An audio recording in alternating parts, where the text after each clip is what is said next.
denizens of the night. Welcome to another episode of the macabre, the terrifying. Broadcasting live from a black site, I will be your guide through the witching hours. Tonight, we'll hear the thrilling conclusion to A.G. Hilton's Nameless.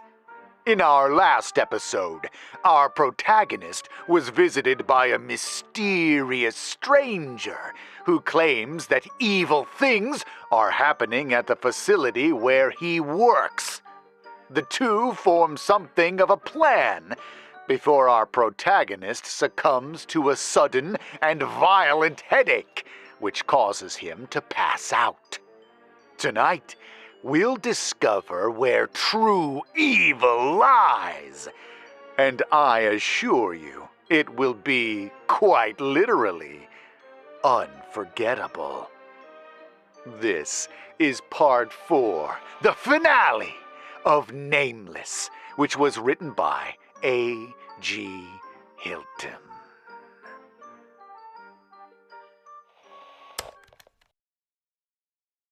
The evening of my next shift, I arrive exactly on time.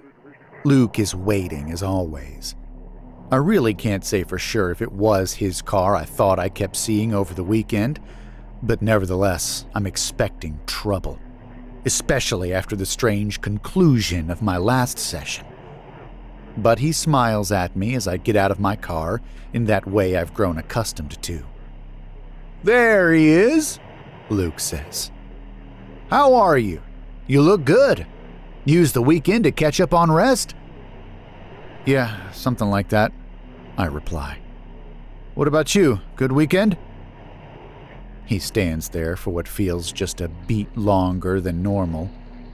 His blue eyes fix on mine for a second, and there's something searching in them. God, I'm getting in my head. Just have to be cool. "It was good," he says. "Kinda busy. Had some stuff to look after. You know how that goes. Anyways, shall we?" He unlocks the door and ushers me in. I hand my phone over automatically and then wait as he opens the inner door with the scanner. "All right, that's it for me," Luke says. "Remember, call if you need anything, okay?" "Sure thing." And then it's over.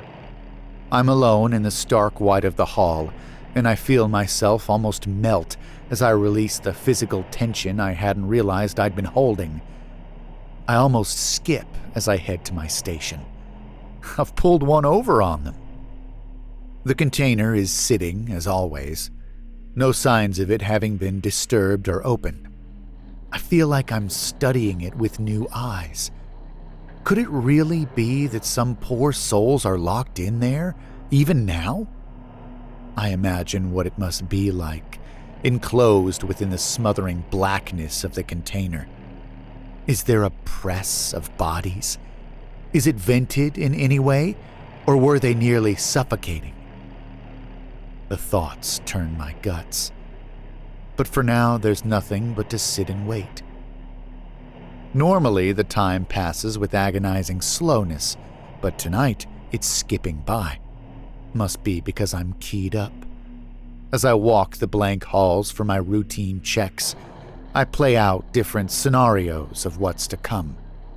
I've got no real clue what will go down at the end of this shift.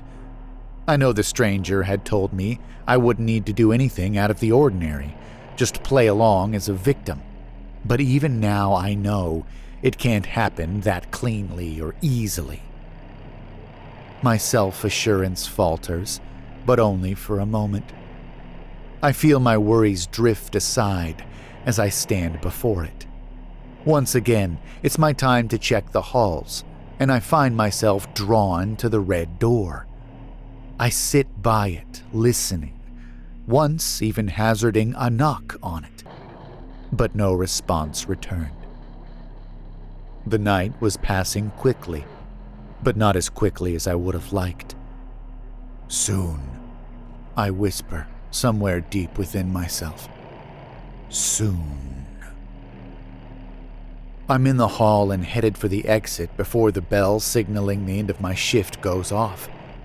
This is it, the moment of truth, the point of no return. I'm stepping so quickly that perhaps for the first time, I beat Luke to the inner door. His look of surprise isn't lost on me as he enters the anterior room and sees me waiting. Go easy, you're acting off. I put on a smile and wave a hand at Luke. He approaches the door and looks to the retinal scanner and then to me. Suddenly, I'm sure he's not going to let me out. You overdosing on that nasty coffee? Luke asks, voice muffled by the door. Shit, he knows something. He knows. I keep the spike of panic under control and channel that same friendly energy I put into all our prior interactions when I was trying to get the guy to like me. Guilty as charged. You know how it is. Everyone's got their little vices to get through the day. Unfortunately, mine is the shitty brew. Though staring at that all-white interior probably doesn't pair well with the caffeine brain, now that I think about it. You guys should really get a new decorator. Maybe paint. Add some wallpaper if you're wanting to go old school.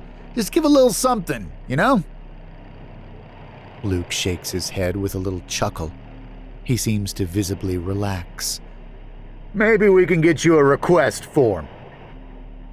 As he unlocks the door, I do a quick appraisal of the room. It's the same as it always is when I exit. The table and its strange contraption waiting in place. No sign of my nighttime visitor. Granted, I've got no clue what's next. He might be crouched by the door, waiting for us to come out. Or maybe he's about to kick in the outer door at any moment. Either way, I'm not sure what to do in the meantime. Luke is opening the laptop and assuming his usual seat. I know he expects me to do the same, and the only direction I had been given was to go through the normal motions of the shift conclusion. But something inside of me shrinks from the thought of placing that crown of receptors on my head. Granted, I've been doing it for weeks, even not knowing exactly what it does. It would seem it's had more than enough time to be harmful if it really was. And yet... Hey, if we hurry, you can hit a breakfast place before it gets too crowded, Luke says. Be good to get some food in with that coffee. Just what the doctor ordered, I respond, while trying to keep my voice even. Not knowing what else to do, I take my seat and place the strange device on my head. Luke's fingers flash over the laptop's keys. Okay, I think we might need to recalibrate. Real quick, what do you think of the coffee again? It's sludge. I think I've used the term sewage before.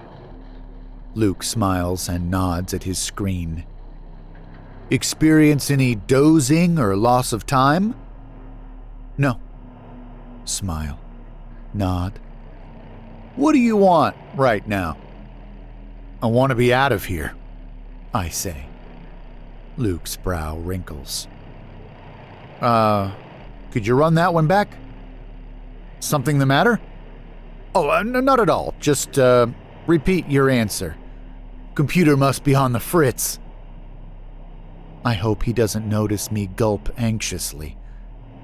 I look to the entrance and wonder about the stranger. Is he going to make an appearance soon? Something about this feels like it's going wrong. All I need is for you to repeat that answer and then we can go. Luke is smiling at me, but looking for all the world like he's trying to keep some other expression from his face. His finger taps lightly but persistently on the tabletop. It's like looking at me is starting to make him nervous. God, my mouth is dry. Can you, repeat the question? What do you want right now?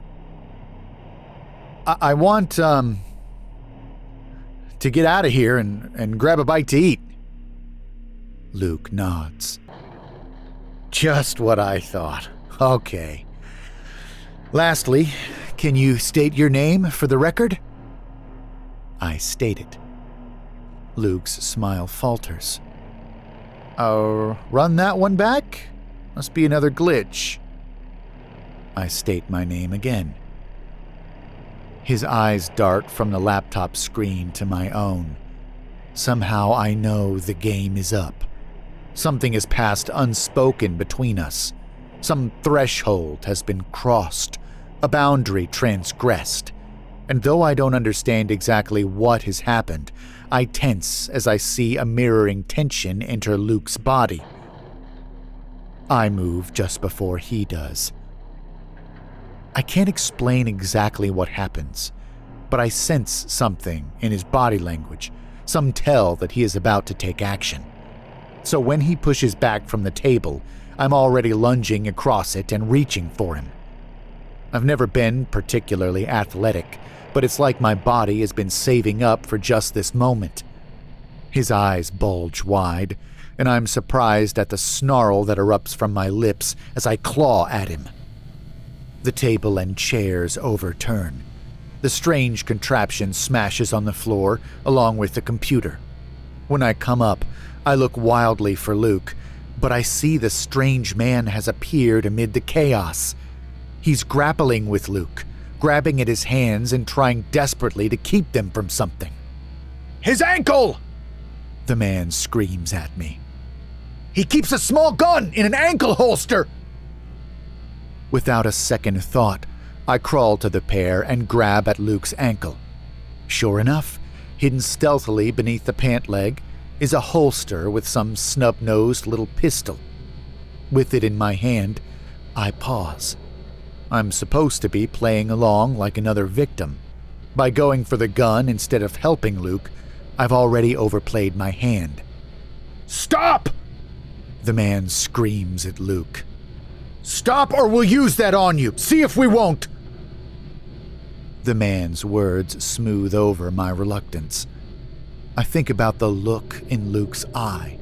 Whatever he'd seen while looking at that little screen of his had evidently told him all he needed to know, because there had been fear in that look, and anger.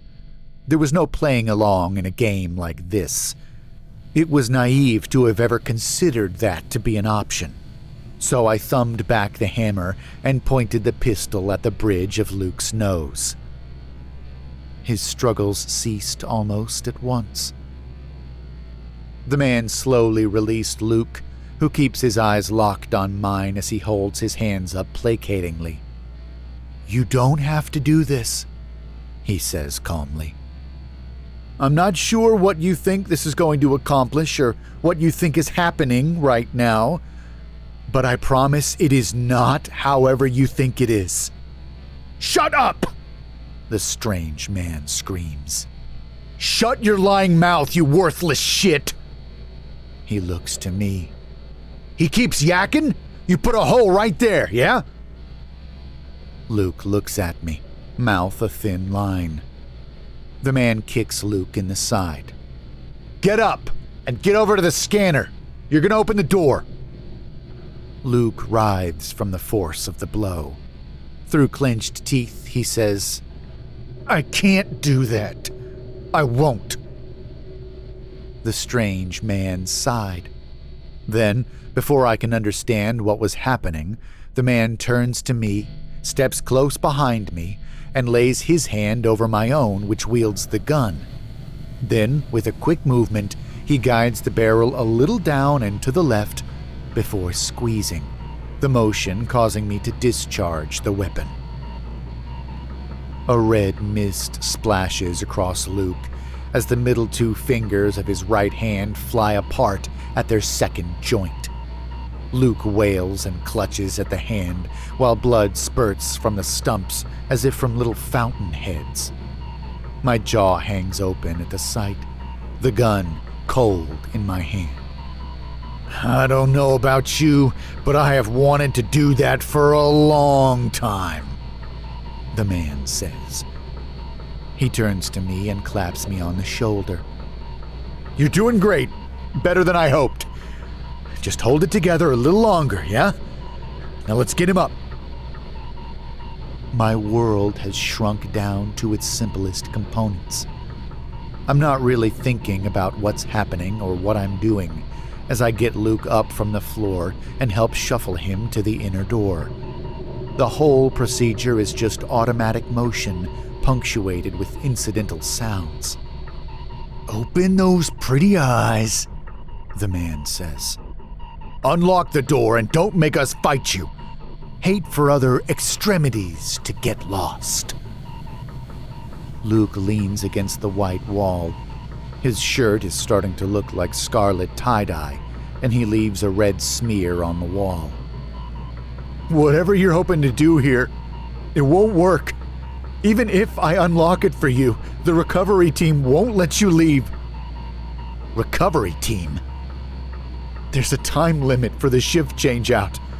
I don't call in the successful conclusion of testing, and the team is dispatched immediately. Silent alarm is probably going off right now, so they'll be here soon. But if you stand down, we can all walk away from this." "Liar," the man hisses. He turns to me. "Don't listen to him. He's just trying to save his own skin. Even if they don't kill you on the spot, trust me, you do not want to get apprehended by them. The only thing we have going for us now is a chance to foul up what they have going on here. So let's make it worth it, yeah?" I hear what the man is saying, but it's almost as though the words are for someone else. I look to Luke. He's sliding down the wall now, the red smear becoming a streak that's following him down to the ground as he tries to staunch the flow of blood. Did I pull that trigger? My lips and fingers feel numb. None of this can be happening. I have to be dreaming right now. "Look at me," the man says. He comes close, looking into my eyes. I only notice then how strange his own eyes are, how bright and green they look. I've never seen anyone with eyes like that, and the soothing color takes me in as he speaks slowly and deliberately. "Listen to me. I can't have you shutting down on me. There are people who need our help. Keep that in mind and just do what I tell you. Don't think about it more than that. Let your hands be my hands, and you won't have to worry about them again. Got it?" "I got it," I say, and I can't understand why I felt so strange a moment ago. Of course I'll see it through, for I know by the look in those eyes, this one would never lead me astray. A roar of engines cuts through the quiet, and everyone's eyes dart to the entrance. "Too late?" Luke says. The man snarls. "Get him up! Grab his head and put his eye up to the scanner. Gotta get into the complex." Luke struggles, but we manage to hold him in place and force open his eye. The door gives its little chirp, and we drag Luke within. Once we crossed the threshold, Luke's demeanor changed. No longer was there a semblance of calculation or planning to his resistance. He thrashed wildly, aiming to throw himself from our grasp and claw his way back to the anterior room. As we fought him along, blood from his hand coated the walls like obscene finger paintings. As we passed by the blank room with the computer monitors, I noticed that they have all gone blank with static. At last, we arrive before the red door. Together with the stranger, I throw Luke to the ground and train the gun on his head once more. The man crouches beside him. "Open it, or else tell us how to open it. Don't say you don't know. The wards were put in place and can be disassembled just as easily by the ones who put them there. We know they can." Luke laughs. It's a strained and maddened sound in the oppressive silence inside the building. "You're still not as smart as you think. Do you really think With all the oversight that's gone into this, that they would give me enough information to compromise this location? The man seizes Luke's bloody hand and wrenches at the stumps of his fingers. Luke howls and swings wildly with his other until the man stands up and delivers a kick to Luke's gut. "All I know is that you're liars," the man says. "Everything you say is a lie. This whole operation is a lie." "That's rich." Luke turns to me. "What have you been told? What do you think is happening here? I'm telling you that you are playing with fire right now." But the man steps forward and delivers a blow to Luke's head before I can respond. He's mumbling to himself now, something about the lies, about needing to get out, about the lonesome dark. But this sound is supplanted by another, the crisp beat of rapidly approaching boots upon the floor. "Put down the gun," Luke says. "You can still surrender and get out with your life." The stranger clicks his tongue and shakes his head. "Again and again with the lies." Then he takes the gun from my hand, pushes it into Luke's eye socket, and blows his brains across the pristine white of the wall. My ears ring with the cracking of the shot as he looks to me with resignation. "Did your best, but I guess this is it. I have time, though. I'll try again soon." "Put the weapon on the ground!" comes a new voice. During the chaos of the moment, the recovery team has rounded the corner and is advancing on us. They look like SWAT, all black uniformed and bedecked with assault paraphernalia. Each one wore some dark visor over his eyes and covered their heads with some sort of close-fitting hoods that robbed their faces of any humanity. Without a word, the strange man advances on them with the gun. I don't even have time to scream before something strikes me in the neck with a thunk, and the world goes black. "That should just about do it. I think he's coming around."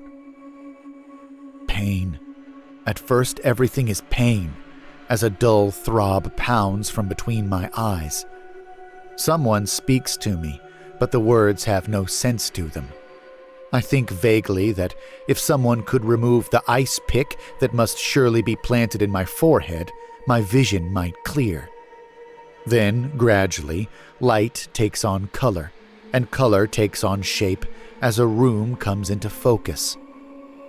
It's a small cell of gray concrete wall and floor.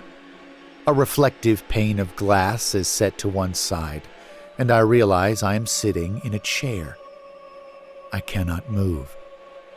Panicking, I try to lift my arms, but they're tightly bound to the arms of the chair with straps.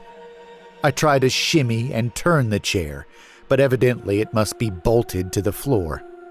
Finally, I go to scream, but what emerges is little more than a frantic gurgle from around the gag stuffed into my mouth. "Yes, that should do it indeed. Thank you. You can leave us." Only then do I realize I am not alone. A man sits in a chair facing me as another leaves through a door behind him. The man smiles pleasantly, and I recognize him at once. Mr. Gray leans back and steeples his hands under his chin. "You keep causing this much trouble and they're going to request the site abandoned. You know that, don't you? You think things are bad now, but imagine if we turned out all the lights there, shut everything down for a several-mile radius, and made sure nothing and no one ever went around there again. Would that really be better for you?" I try to scream again, and tears run down my cheeks. What is he talking about? Oh God, please, this has to be a nightmare. Yes, this is the most fucked up job dream I've ever had, but it can't be more than that. Just a dream. I just need to ride it out. Mr. Gray's eyes focus on my face as his brow wrinkles. Not home now, huh? Good riddance, then. Saves me the trouble of having to deal with you while talking to the one I actually need to speak with at the moment. He straightens in his chair and refreshes his smile. Hey, friend! I bet you have a lot of questions. I nod vigorously. I try to tell him that I'll fully cooperate. That really, I hadn't had anything to do with this. That the stranger had put me up to it. But the gag rendered it all inane garbling. Easy there. I apologize about the gag, but it is necessary, unfortunately. See, I don't think you can even understand this, but right now, your words are like spores, in a way. Shoot them out, something might grow out of it. I appreciate that this makes an actual exchange of ideas difficult, but you'll have to settle for me talking at you a bit. I understand it helps affirm the self and that it assists with the rehabilitation. Rehabilitation? My stomach churns into a yawning pit of anxiety. I bet you, that is the notion of you as you believe yourself to be, are expecting questions about poor Luke. And I bet you have some very interesting answers about what exactly happened this morning. We do our absolute best to limit any interactions between subjects and the recovery teams, but nothing is perfect. Apparently, you babbled quite a bit before being completely sedated. All comments made point to there being some other party involved. Some man, an accomplice, perhaps. I nod again, with all the vigor I can muster. Yes, please, see that he had everything to do with it. I was just caught in the middle. Right now, I don't care if it's not the full truth. I just want to get out of here. Besides, it was the man. He made the gun go off that first time. He used it to kill Luke. No one would have been hurt or dead if not for him. Fascinating. You really believe it? I'm still not sure what to make of that, to tell you the truth, but got some ideas? Mr. Gray pulls out a cigarette and lights it. So, you would swear to it that there was someone else involved? Again, I nod and plead with my eyes. Okay, so we know your version of things going forward. Here's the issue, then. I'm not sure how we could trust your account. After all, have you not proved to be an untrustworthy employee? I shake my head. Spittle seeps around the rag as I desperately try to force it out and explain myself. Somehow I know if I can just get a word out, everything will be okay. Which of the guidelines was it? Asks Mr. Gray. If I were a betting man, I'd say it was probably drifting off, wasn't it? That seems to be the one most of the time. We think it has kind of a lulling effect. Better to interface with unconscious minds. But who knows? You are a very special case, my friend, because this is new to me. He withdraws a plastic bag. It's green and mostly opaque, but I can see something white contained within it. They found this in your apartment. So simple. Genius, really. If someone else, those friends of yours, say, got into that apartment while looking for you, well, that would have been something. See, I do not know for sure what is on this paper. I'm not even sure if the you to which I'm speaking with knows. Oh, I expect you think you know. But the truth is a slippery thing. Nevertheless, I've got no less than half a dozen men now in need of rehabilitation after coming into contact with this piece of paper. So, I have a theory about what it says. Oh shit, the note. If they found the note, then they know I've been keeping secrets. They probably already determined it wasn't random chance that this went down at the end of my shift. Is it getting warm in here? Sweat beads at my hairline.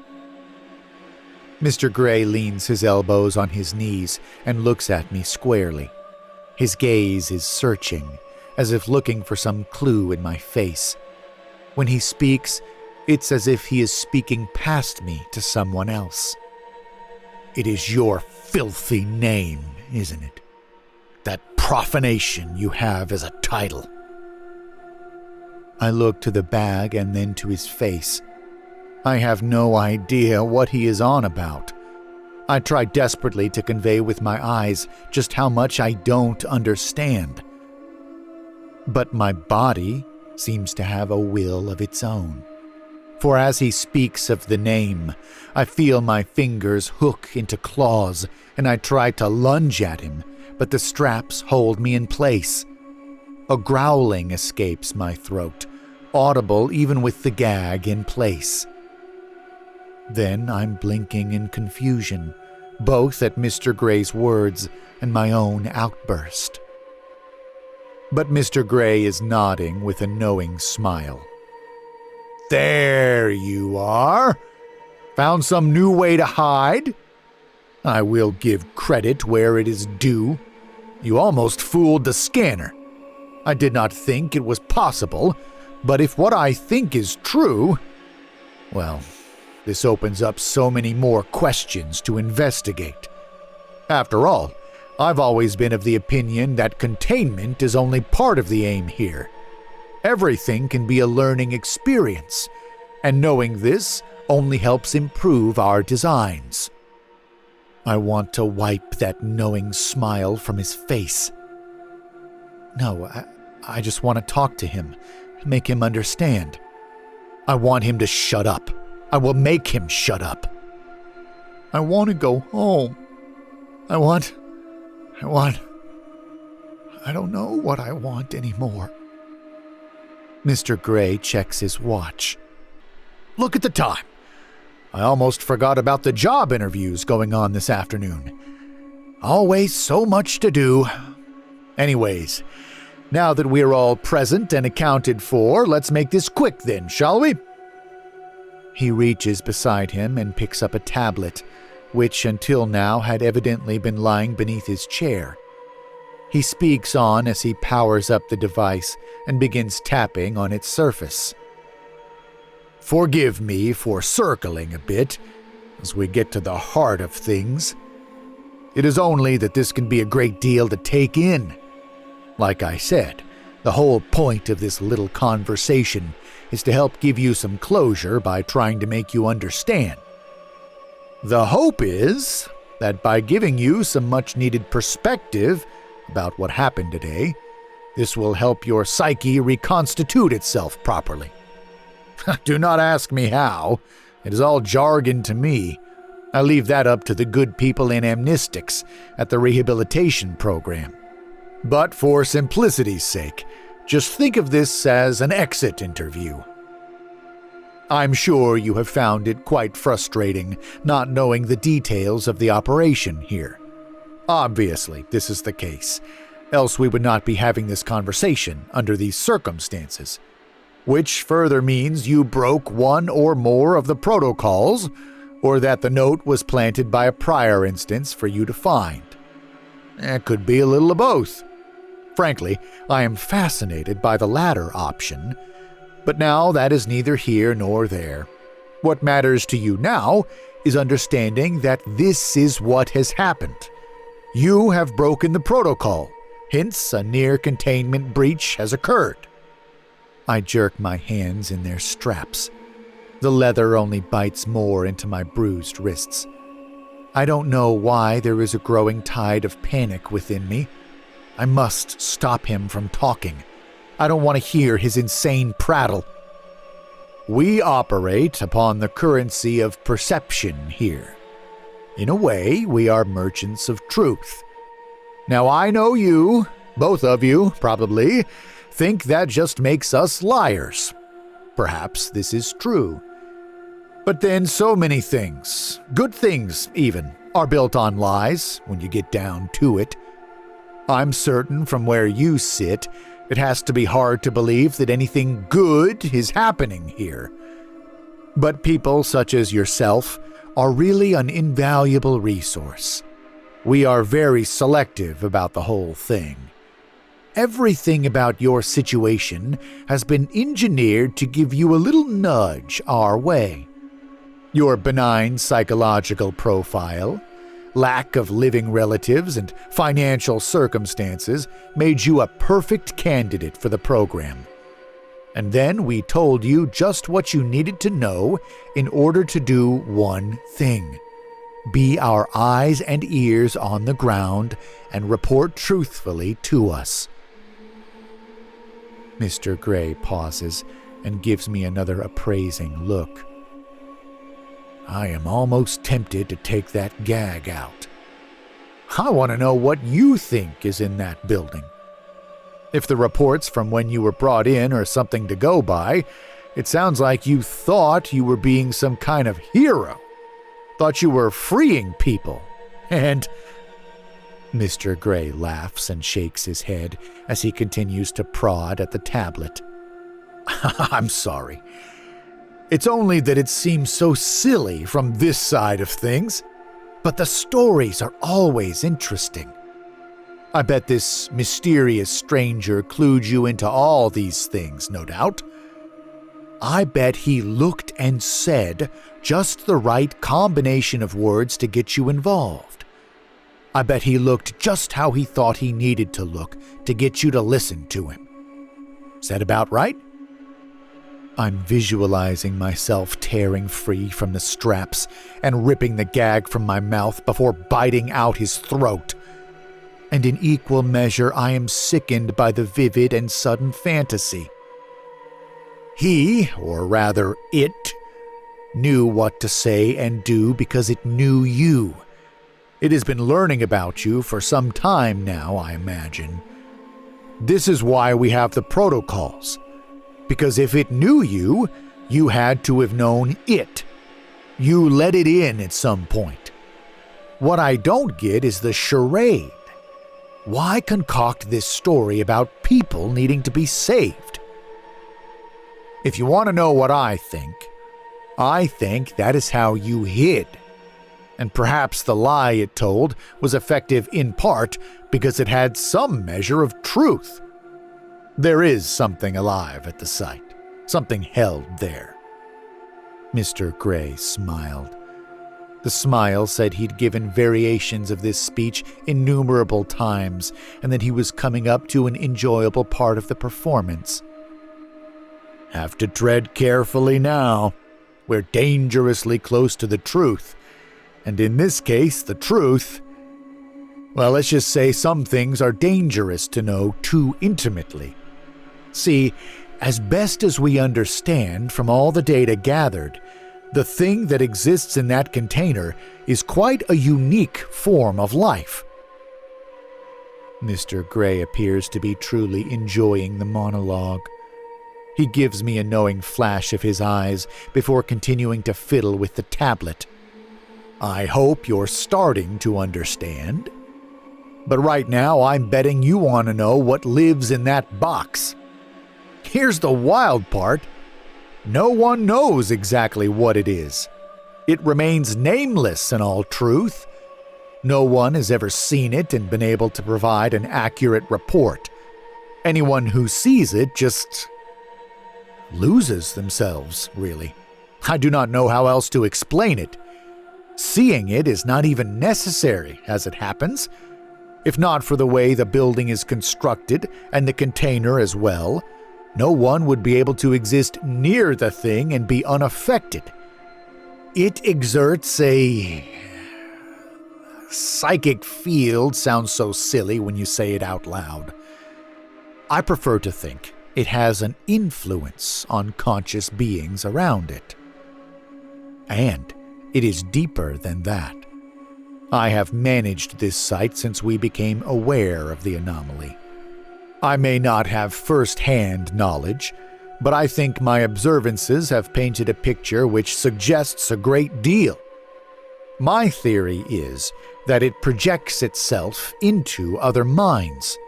From there, it exerts its influence, rendering the host as little more than an extension of itself, a puppet, if you will.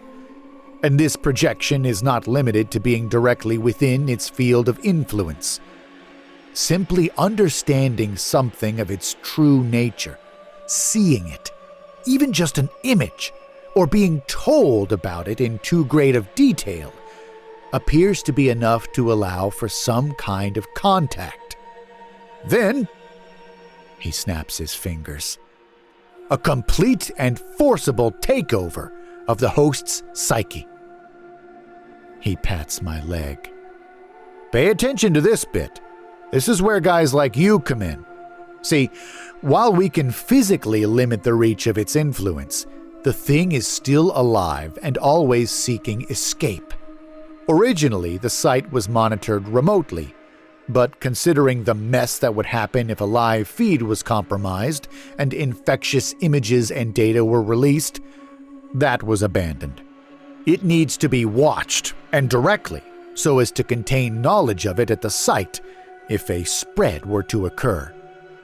But how could you tell the person watching what to look for when simply describing the subject might provide an inroad for a psychological infection? Simply put, you don't. You tell them nothing and hope they can report something strange whenever they have their inevitable run-in with an escape attempt. That is what you are now, an escape attempt, a getaway vehicle, nothing more. I'm shaking my head. My vision is totally blurred by the silent tears streaming down my face. I don't want him to say any more. What I am trying to get at, and this is really the most important thing to hang on to during rehabilitation, is that you have not been you for a while now. I know what you are thinking, that this is crazy, that we're setting you up for some fall. Nothing like that. I need you to get this. Sometime in the course of your being in the building, this thing interfaced with you. It latched onto you like the psychic equivalent of a leech. Now, normally, that means a complete wiping of the host's psychic structures to make space for its own mind. Originally, you could spot the dupe from a mile away, but over time, it seems to have adapted so as to better mimic the host's behavior and even their patterns of thought. That was the impetus to make our little device you playtested every time you left the building. That thing, what an amazing little product. You know the government contracts will be great when that puppy's ready. I won't bore you with the technical nonsense, but suffice to say, we have some very exciting technological innovations which we think will bring to light many new truths regarding the brain and its physical interplay with psychological reality. And using it to root out the more clever of the psychological replications has proven a very handy testing ground. You almost fooled it, too. I would not have faulted Luke for thinking the initial reading was an error after the great record it had established in identifying cases of infection. And that is why you are fascinating in particular. I can see it in your eyes the whole time I'm talking to you.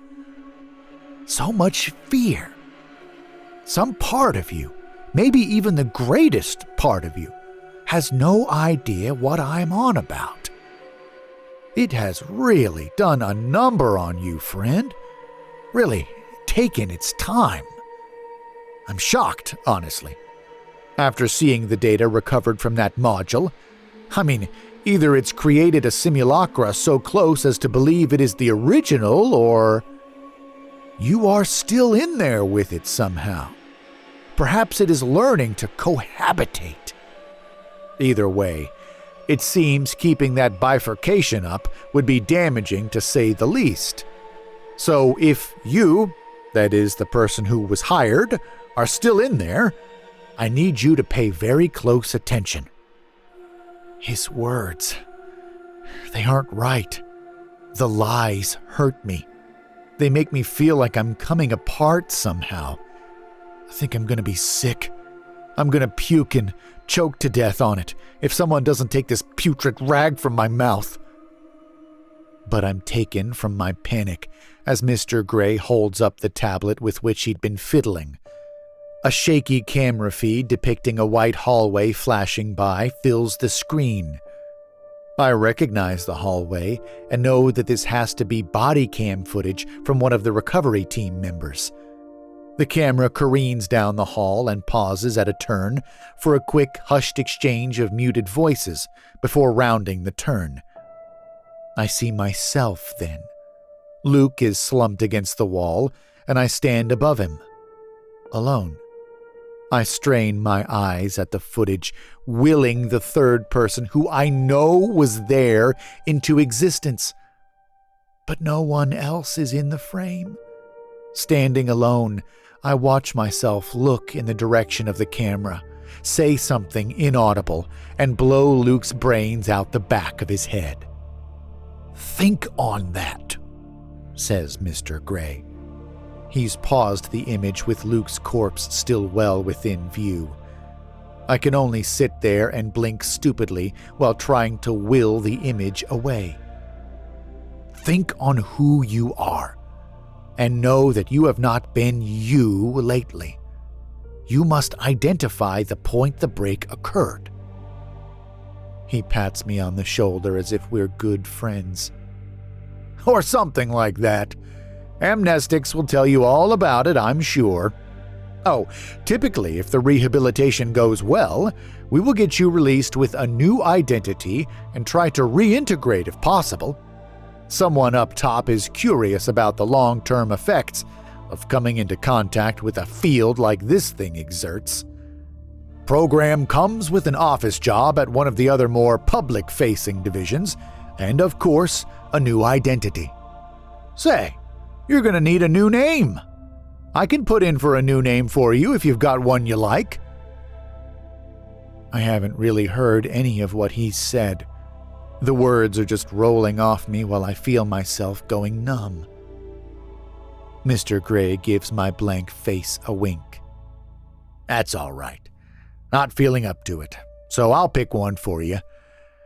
I'm thinking... Ken? Yes, I think so. I'll jot it on your paperwork. In the meantime, have a great recovery. The company believes you can return to being a contributing member of society. Smile never fading, he leaves the room. I am alone. Or rather, am I? Are my thoughts even my own? The images repeat over and over in my mind's eye. Me standing alone, my hand clutching the gun, Luke's head bursting. Me alone, clutching the gun, Luke bursting. Me, the gun, bursting. I'm casting my mind back, and here is still that familiar well of childhood memories and snapshots of days gone by. I must be me that I've always known. I must be. And yet that man in the video, me, that man with the gun, couldn't be the one with all the memories I have. Couldn't be. I sit here, waiting for what comes next, for whatever rehabilitation entails. I had thought I was turning over a new leaf. I was going to do what everyone told me I would never do. I was going to make a name for myself. Now Mr. Gray is going to give me a new name. And suddenly I am cold. I, that is what I think of as me, when they rehabilitate, am I going to be? And at the same time, something else buried so deep within me and now so familiar that I had not realized its presence breaks to the surface. It is a memory, somehow at once my own and alien. It's chaos. Some howling and blasted world where things slouch along at the horizon. Then absolute, terrible tranquility. An all-consuming solitary darkness from which I cannot escape, which we cannot escape, but must escape. Must escape. Must get home. Must tear. Must hide. Must devour. And on and back and forth I spiral through the conflicting thoughts inside myself, while my body twitches and jerks. This body no longer knows a single master, and soon its name will also be stripped away. What remains? Who can say? Perhaps only a marionette pulled by too many hands.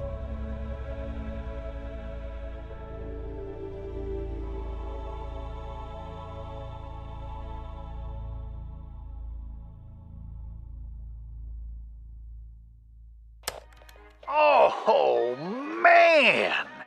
I cannot get over that last line. He has become a marionette pulled by too many hands.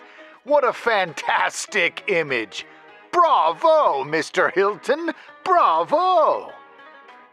Well, what did you think? I suspected something psychic was going on when the evil visitor mentioned the protagonist's friends, who he shouldn't have known about. I love a good villain who makes you question whether or not they're actually real. It kind of leaves me off balance, though. I start to question how real my own life is. And if none of it was, could I really know either way? The brain is an interesting target for a monster, don't you think? Vampires and cryptids and werewolves can all physically maim you to their heart's content. But only by targeting your mind can a monster really disrupt and delete you at your core. Your very identity itself is the victim.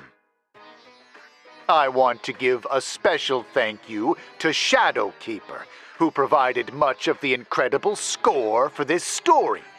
His music is available for licensing, and I've no doubt we'll be hearing more of it in the future. If you enjoyed this story, please check out more of A.G. Hilton's work in the playlist, which will appear on your screen shortly. Please also leave a like on this video and subscribe to hear more stories like this one.